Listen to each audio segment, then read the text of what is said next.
दोस्तों, किसी ने सही कहा है कि आवाज ऊंची हो तो कुछ लोग सुनते हैं, लेकिन अगर बात ऊंची हो तो बहुत सारे लोग सुनते हैं। नमस्कार दोस्तों, एक छोटी सी कहानी। ये कहानी एक लड़के की 24 साल का लड़का जो सेठ के यहाँ पर नौकरी करता था। उसके माँ बाप इस दुनिया में नहीं थे। जिंदगी बड़ी परेशानी में चल रही थी। वो जाता था, रोजाना पैसे कमा करके घर आता था, खाना बनाता था, खाता था, सो जाता था। एक दिन उसने देखा कि एक बूढ़ा फकीर अपनी पीठ पर 3 ठेले लेके एक शहर से दूसरे शहर की ओर जा रहा था। वह काफी बूढ़े भी थे और काफी देर से वह यूं ही सफर कर रहे थे और आखिरकार कुछ दूर और सफर करने के बाद वह चलते चलते थक कर एक पेड़ के नीचे बैठ गए।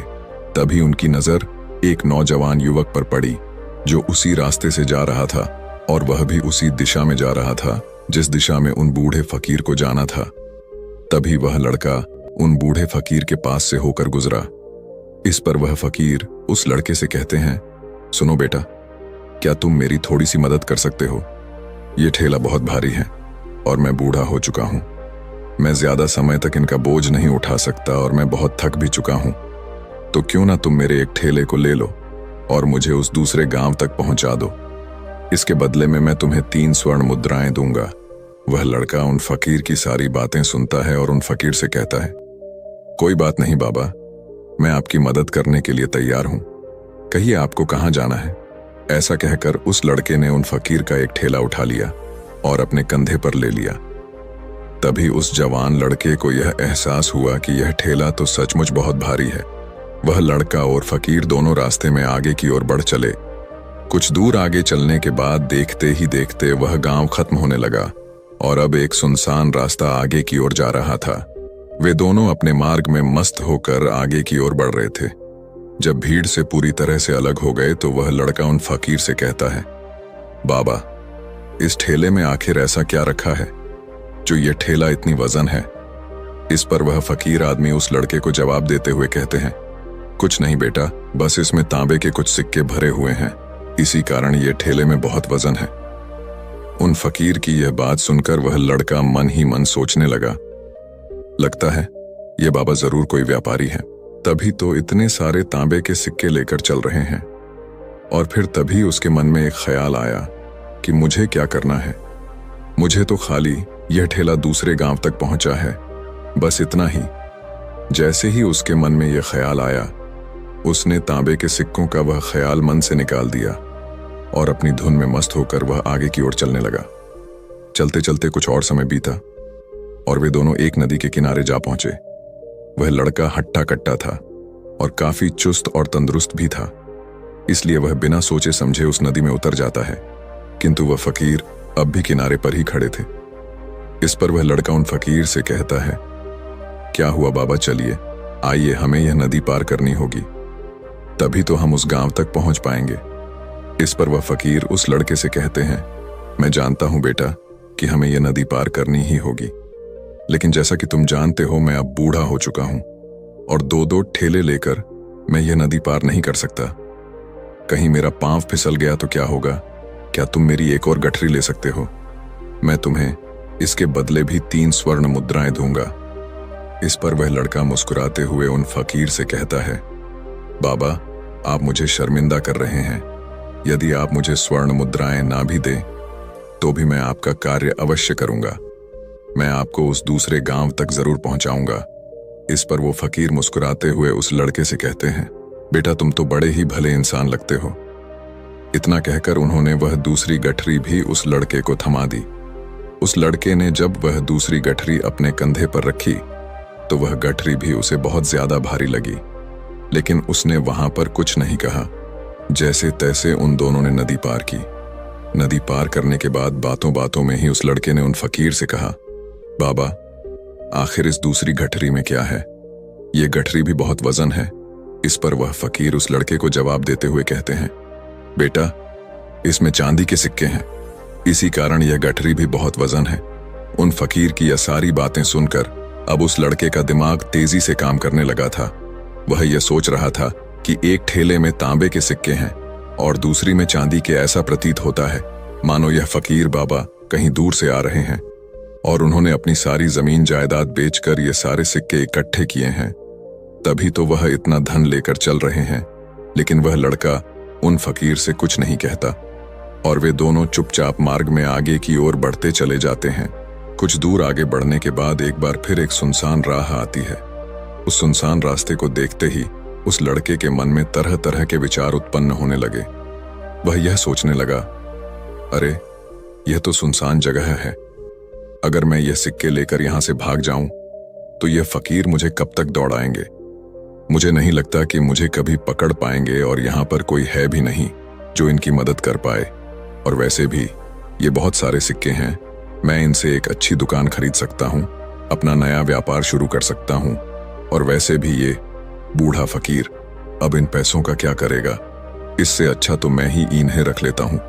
वह लड़का यह सब बारे में सोच ही रहा था, तभी अचानक उसे खुद पर आश्चर्य हुआ। अरे मैं यह क्या सोच रहा हूं, यह फकीर बाबा न जाने कहां से आ रहे हैं और क्या खूच करके इन्होंने इतने सारे पैसे इकट्ठा किए होंगे। मुझे इनका फायदा नहीं उठाना चाहिए। नहीं नहीं, मुझे ऐसा नहीं करना चाहिए। उसने कुछ देर के लिए तो अपने मन के विचारों को काबू कर लिया, लेकिन कुछ देर बाद उसके मन के विचार उस पर देखते ही देखते हावी होने लगे। वह लड़का 2 ठेले लेकर उन फकीर के पीछे पीछे चल रहा था और कुछ दूर आगे चलने के बाद एक पहाड़ी आई।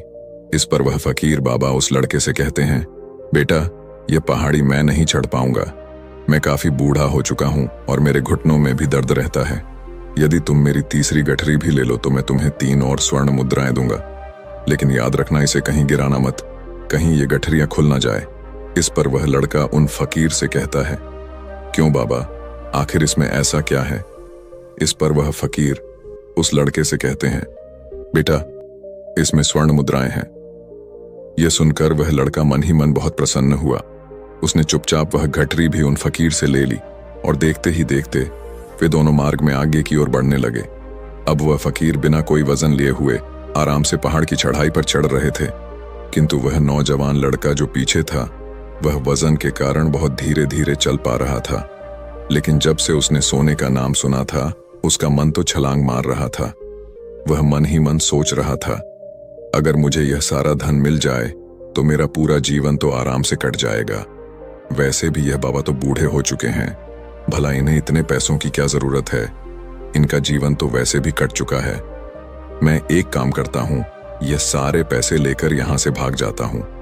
लड़के के मन में अनगिनत विचार उठ रहे थे।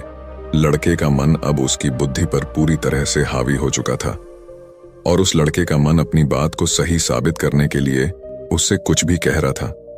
और तभी उस लड़के के मन में एक और विचार उत्पन्न हुआ और अब की बार वह लड़का यह सोच रहा था, लगता है यह फकीर बाबा कोई चोर है, वरना इनके पास इतनी सारे स्वर्ण मुद्राएं कहां से आएंगे। अगर ये कोई व्यापारी होते तो भला ये इस तरह से पैदल यात्रा तो नहीं करते, और अगर इनके पास इतने सारे पैसे थे तो यह कोई ना कोई साधन भी तो अवश्य कर सकते थे। लगता है ये कोई चोर है और चोर से चोरी करने में भला क्या बुराई है। यह सोचता हुआ वह लड़का अब उन फकीर से तेजी से आगे की ओर बढ़ रहा था और देखते देखते वह फकीर से आगे भी निकल चुका था। और वह यह सोच रहा था कि जैसे ही इस पहाड़ की ढलान आएगी मैं 3 गठरियां लेकर भाग जाऊंगा। इससे ये सारे पैसे मेरे हो जाएंगे और मेरी गरीबी भी हमेशा हमेशा के लिए दूर हो जाएगी। मैं जो चाहूंगा मैं वो कर पाऊंगा, मेरे पास बहुत सारा धन होगा। और देखते देखते वह दोनों पहाड़ की चोटी पर पहुंच गए और अब ढलान का रास्ता शुरू होने वाला था। तभी वह लड़का उन फकीर से नजरें बचाकर वह 3 गठरियां लेकर भागता हुआ आगे बढ़ गया। अब उसे अपना शरीर बहुत हल्का महसूस हो रहा था, मानो उसे उन 3 ठेलों का वजन तक न मालूम पड़ रहा हो। काफी दूर दौड़ते दौड़ते किसी तरह से वह अपने आप को बचते बचाते अपने घर पहुंचा। उसकी खुशी का कोई ठिकाना नहीं था। उसने सोचा, क्यों ना मैं जल्दी जल्दी इन गठरियां में से वो सारे पैसे निकाल लूं। यह सोचकर जब उसने गठरियां खोली तो पहली गठरी में उसे लोहे से जंग भरे हुए सिक्के मिले। यह देखकर उसे यकीन नहीं हुआ। इस पर उसने फटाफट दूसरी गठरी भी खोल डाली, उसमें भी उसे लोहे के जंग लगे हुए सिक्के ही निकले। यह सब देखकर वह लड़का बड़ा हैरान था। आखिर यह सब क्या हो रहा है? उन फकीर ने तो मुझसे और ही कुछ कहा था। अब उसने वह सोने वाली गठरी खोली और उसमें भी लोहे के जंग लगे हुए सिक्के ही निकले। यह देखकर वो लड़का बड़ा क्रोधित हुआ। उसने सोचा, उन फकीर ने मुझसे झूठ क्यों कहा? उन्होंने मुझसे ऐसा क्यों कहा कि एक में तांबे के सिक्के हैं, एक में चांदी के और तीसरे में स्वर्ण मुद्राएं हैं? वह यह सब सोच ही रहा था कि तभी उसकी नजर उस थैले में पड़े एक पत्र पर पड़ी।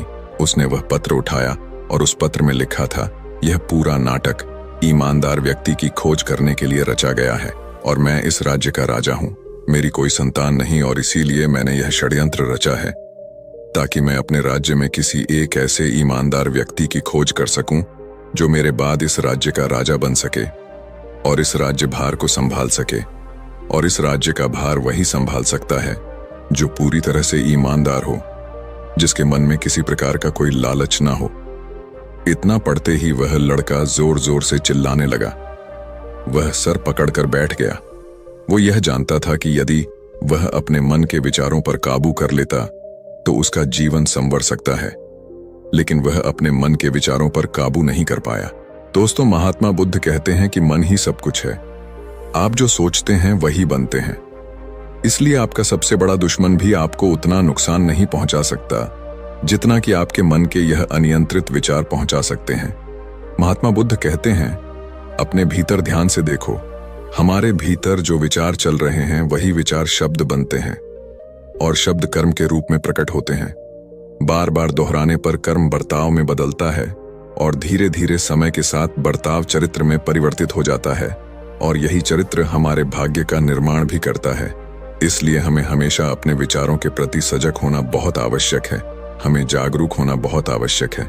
हमें यह जानना जरूरी है कि हमारे मन में किस प्रकार के विचार आ रहे हैं।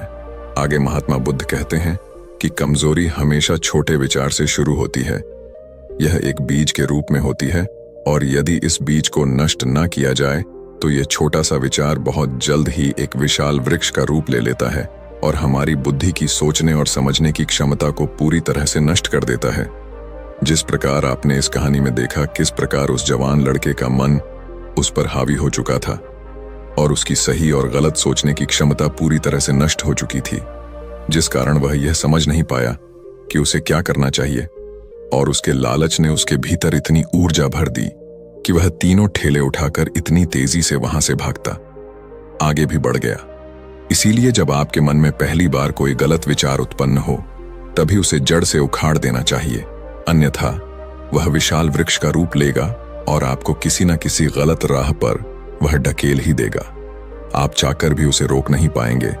लेकिन अब आपके मन में यह प्रश्न उठ रहा होगा कि हम भला अपने मन के विचारों को कैसे नियंत्रित करें। हमारा मन तो इतना चंचल है, वह इतना शक्तिशाली है कि वह हम पर हावी हो ही जाता है।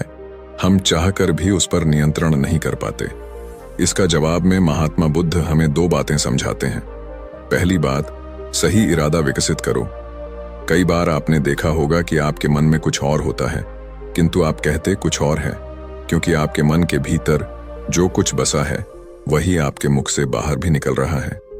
लेकिन जब हमसे वह गलती हो जाती है तो उसके बाद हमारा मस्तिष्क अच्छी तरह से काम करना शुरू कर देता है।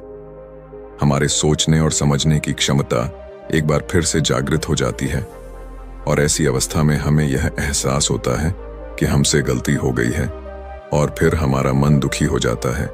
हमारा मन अफसोस से भर जाता है और इस भारीपन और दुख से बचने के लिए महात्मा बुद्ध हमें सही इरादा विकसित करने के लिए कहते हैं। इसके लिए जब भी आप कोई कार्य करने जा रहे हो तो सबसे पहले आपको यह खुद से पूछना चाहिए कि जो कुछ भी मैं करने जा रहा हूं इसके पीछे मेरा इरादा क्या है। क्या मैं दूसरों को दुख पहुंचाना चाहता हूं या दूसरों को नीचा दिखाने जा रहा हूं या मुझे खुद को ऊपर उठाना है। खुद से सवाल कीजिए, खुद को जागृत कीजिए। जब आप इरादों के प्रति सचेत होने लगेंगे, जब आप विचारों के प्रति सजग होने लगेंगे, तभी आपके भीतर सकारात्मक ऊर्जा का प्रवाह होगा। तभी आप सकारात्मक इरादों से जुड़ने लगेंगे और आपके मन के भीतर बसी हुई वह नकारात्मक ऊर्जा और नकारात्मक इरादे दिन ब दिन कम होने लगेंगे। परंतु याद रहे, आपको यह हर रोज करना होगा और आपको यह हमेशा ध्यान रखना होगा कि आपको केवल अच्छा सोचना है। आपके इरादे हमेशा अच्छे होने चाहिए, तभी आप दुख और तकलीफों से बच सकते हैं। अन्यथा आप इसी तरह से दुख और तकलीफों में घिरे ही रहेंगे और आप कभी इससे निकल नहीं पाएंगे। दूसरी बात, मन के प्रति सजगता विकसित करो, जिससे आपका मन देखते देखते शांत होगा और आपके मन के भीतर बसी हुई वह नकारात्मक ऊर्जा, नकारात्मक विचार खत्म होने लगेंगे और आप शांति की ओर आगे बढ़ेंगे। और आपको इसके लिए बस इतना ही करना है कि इस पल में जो कुछ भी हो रहा है, आपकी आंखों के सामने आपके भीतर जो कुछ भी जैसा भी चल रहा है, बस उसे देखते रहना है। अपने मन के अच्छे बुरे विचार, अपना नकारात्मक विचारों से न सोच से बच सकते हैं और आप इन दुख और तकलीफों से भी दूर रह सकते हैं। इसीलिए महात्मा बुद्ध कहते हैं, जो स्वयं को देखता है वही सबसे बड़ा तपस्वी है। अर्थात जो अपने मन में चल रहे उन विचारों को बिना प्रतिक्रिया दिए हुए केवल देखता है और उन पर कोई भी प्रतिक्रिया नहीं करता, बस उन्हें देखता और समझता है, वास्तविकता में वही मन पर नियंत्रण भी कर सकता है और वही अपना जीवन सुखी और खुशहाली तौर पर जी सकता है। इसलिए यदि आप भी अपने जीवन को सुखी और खुशहाल बनाना चाहते हैं तो आपको सबसे पहले अपने मन पर नियंत्रण साधना ही होगा, अपने मन को खाली करना ही होगा, अपने मन के विचारों के प्रति आपको सजग होना ही होगा। दोस्तों, उम्मीद है कि आपने आज की इस वीडियो से जरूर कुछ ना कुछ सीखा होगा। अगर आपको ये कहानी अच्छी लगी हो तो इस वीडियो को लाइक करें और हमारे चैनल मोटिवेशन बुद्धा को सब्सक्राइब करें। हम मिलते हैं अगली वीडियो में। धन्यवाद।